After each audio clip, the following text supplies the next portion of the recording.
One of the essential properties of living things is that their abundance changes a period in area.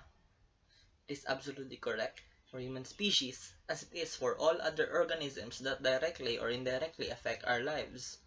An example of this is the availability of food to survive, materials for our shelter, health issues and concerns, and those surrounding us. Good day, everyone. My name is Mike Angelo Magalona, and I'll be discussing to you the topic people and the environment. So these are the topics covered for our discussion today. First is population dynamics. Second is demography. And last is key properties of population. So let's start with population dynamics. It deals with the study of the composition of the population, but also includes the study of the various environmental processes that influence the change in the density. Some of the environmental factors include the following. First is the availability of resources. It helps in the growth of a population, which not only helps to sustain a greater number of individuals of the same species, but also promotes immigration. However, this increase in population will be followed by a decrease as the resources get limited and subsequently dry out.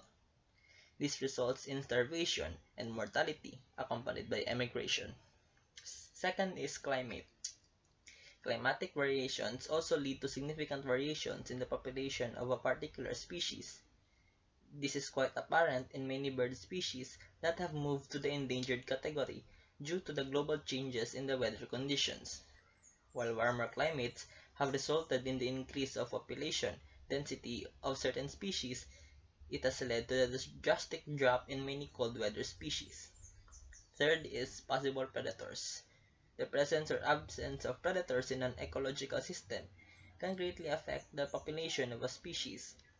The presence of a predator helps in a great way to maintain the ecological balance in the location. The ratio of the predator to prey has to be such that neither is forced to extinction. Too many predators in an area will lead to a shortage of prey, which will subsequently lead to the starvation of the predators and their deaths. A large number of preys would mean greater use of the resources, such that neither the prey nor the predator can survive. Number 4 is availability of reproductive conditions. The survival of a species is greatly dependent on the birth rate.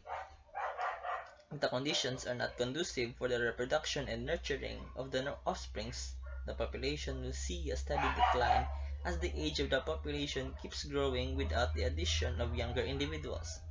Lastly is possible pathogens. A very versatile and abundant environment may not always be supportive of the survival of a species. This may be due to the presence of a pathogen which can infect and raise the death rate or mortality in a species. A study of a population dynamics caused due to the presence of a pathogen can give an understanding to what extent it can affect the population in a certain location.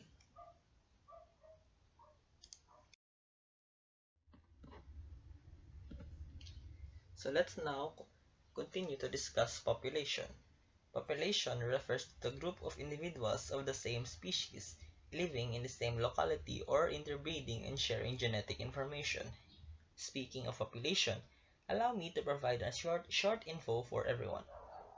According to World Economic Forums or WEF, by the year 2024, India will overtake China as the world's most populous country. China currently has 1.4 billion inhabitants, closely followed by India with 1.3 billion. Together, they make up of 37% of the world's population. Now let's move on to demography. Demography is a combination of two Greek words, namely demos meaning people and graphy meaning science. Thus, demography is the science of people. It refers to the statistical study of human populations and those who study human populations, including demographers. So what does it aim? It aims to achieve knowledge about the size, composition, organization, and distribution of the population, to study the trend of population growth, which describes the past evolution, present distribution, and future changes in the population of an area. So, sa mga hindi pa nakakita kung ano ang itsura ng isang demographic, so, ito yung mga examples niya based on what I searched online. So, let's move on to the importance of demography. First is for the economy. It helps to understand the growth rate of the economy and the growth rate of the population.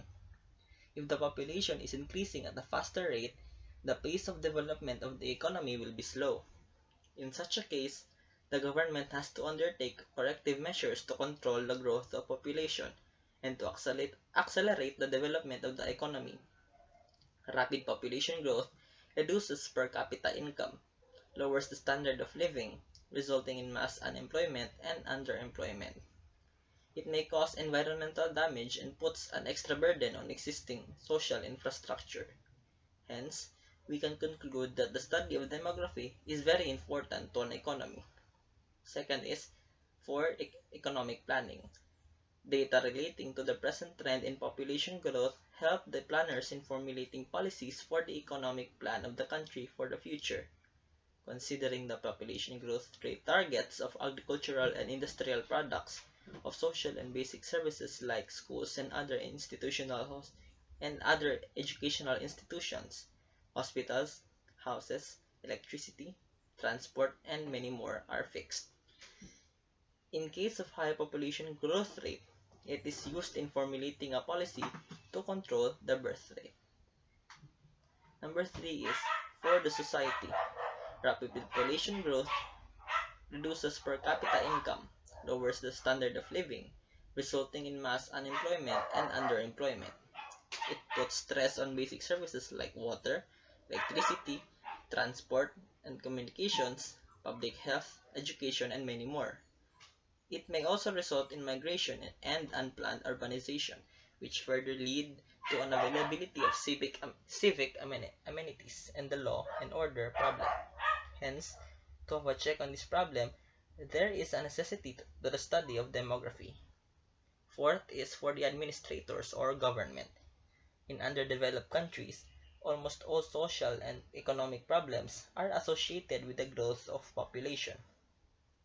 The government has to tackle and find solutions to the problems arising from the growth of population.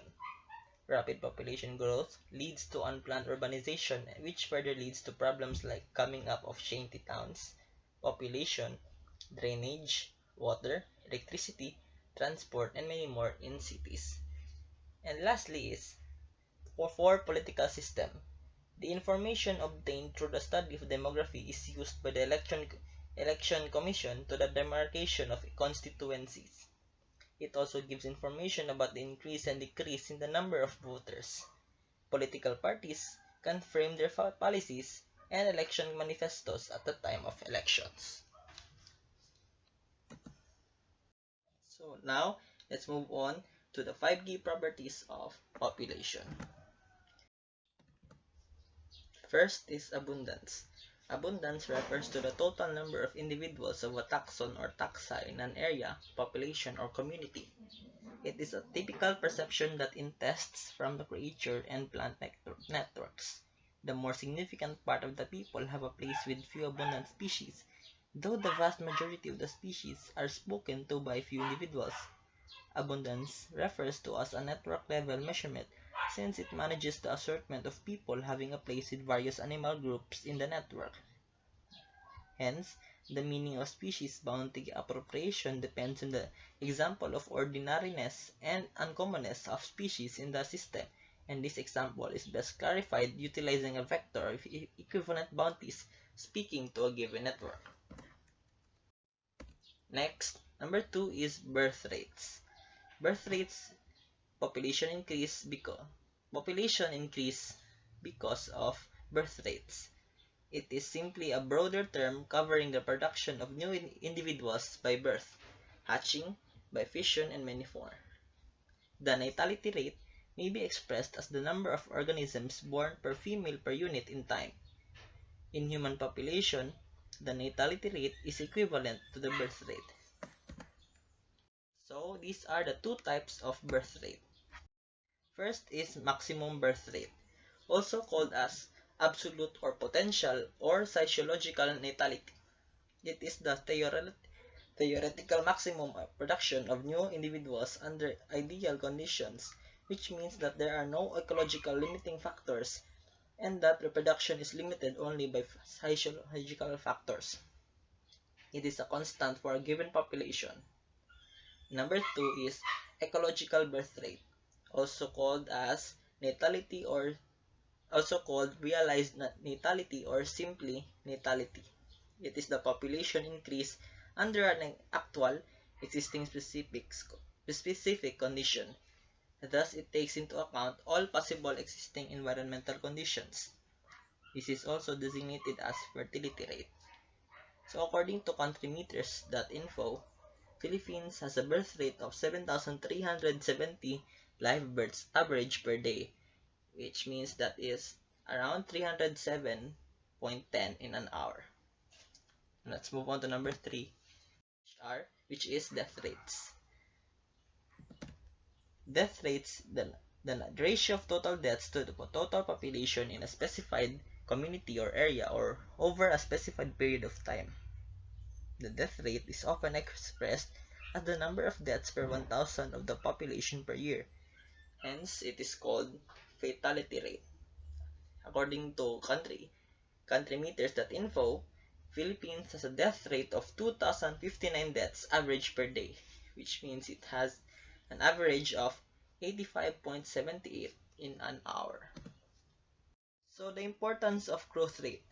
Growth rates are used to express the annual change in a variable as a percentage. Growth rates were first used by biologists studying population sizes, but have since been brought into use studying economic activity, corporate management, or investment returns. Growth rates can be beneficial in assessing the company's performance and to predict future performances. Lastly, growth rates are computed by dividing the difference between the ending and starting values for a period being analyzed and dividing that by the starting value. Hence, the GDP annual growth rate in the Philippines is averaged 3.62% from 1982 until 2021, reaching an all-time high of 12% in the fourth quarter of 1988 and a record low of negative 17% in the second quarter of 2020.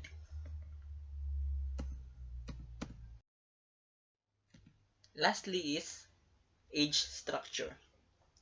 In most types of population, individuals are of different age. The proportion of individuals in each age group is called age structure of that population. The ratio of the various age groups in a population determines the current reproductive status of the population, thus anticipating its future. From an ecological viewpoint, there are three major ecological ages in any population. These are pre-reproductive, reproductive, and post-reproductive. The relative duration of these age groups in proportion to the lifespan varies greatly with different organisms.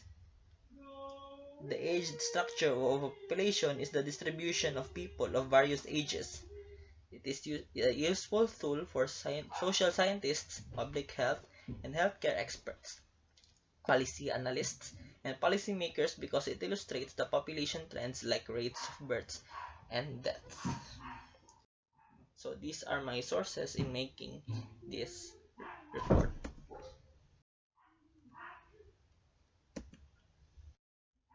Thank you so much for listening, and God bless.